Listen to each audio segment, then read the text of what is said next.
tusok na sa live natin, hindi pa tayo naka-live. Okay, salamat, ng moderator. Good morning, good afternoon, or good evening sa ating mga kaibigan nationwide, worldwide. Ilang oras na lang, Pasko na. Ilang oras na lang, Merry Christmas na lang sa inyo, ha? Ay LMA Christmas lang. Hindi na inisip yung Merry. Tanong, mayroon na ba kayong naisip na patapos na kasi yung taon? Ilang araw na lang, tapos na ang taon. Matapos na ang 2025. Ano pa ang dapat matapos? Maliban sa taon, ano pang dapat matapos?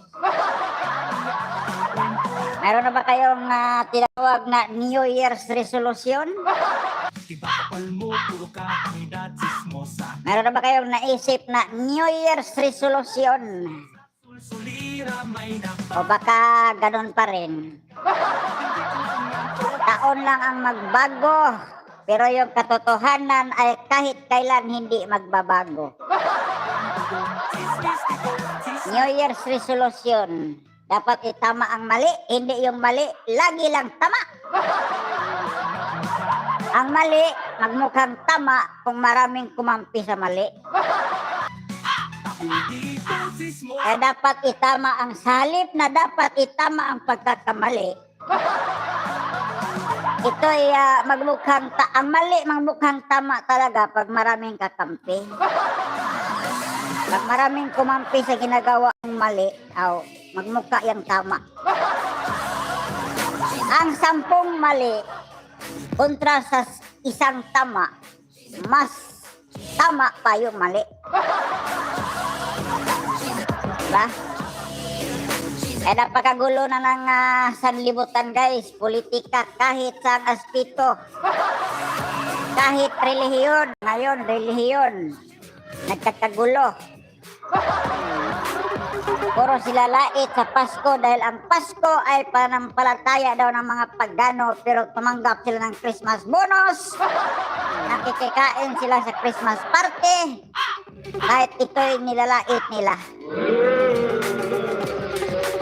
They criticize the celebration but they enjoy it. Agoy. Nilalait natin yung celebration tapos nakiki-enjoy tayo, nakinabang pa tayo. 13-month pay is extra money for Christmas. Yun ang ginawa. Bakit may 13-month pay? Nilalait natin ang Pasko, pero tumanggap tayo ng 13-month pay. Ibig sabihin sa mga sarili natin, wala tayong hustisya. Niloloko lang natin ang sarili natin, nilalait natin yung Pasko, tumatanggap na naman tayo ng Christmas bonus, 13-month pay.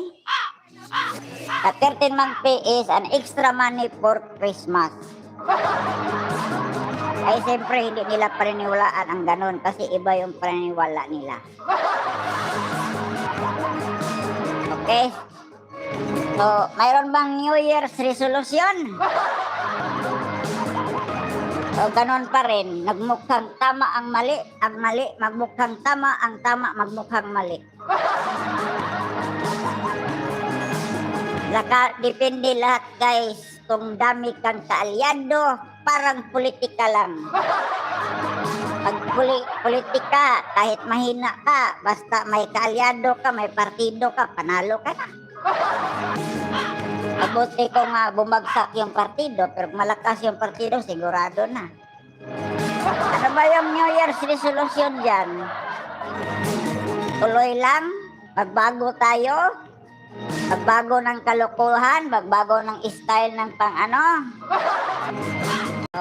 pagpalit ng taon, panibago na namang panibagong kalokohan, panibagong katarantaduhan. Wala nang maituwid na tama.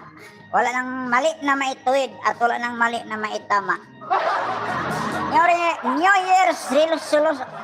Year's resolution pa more.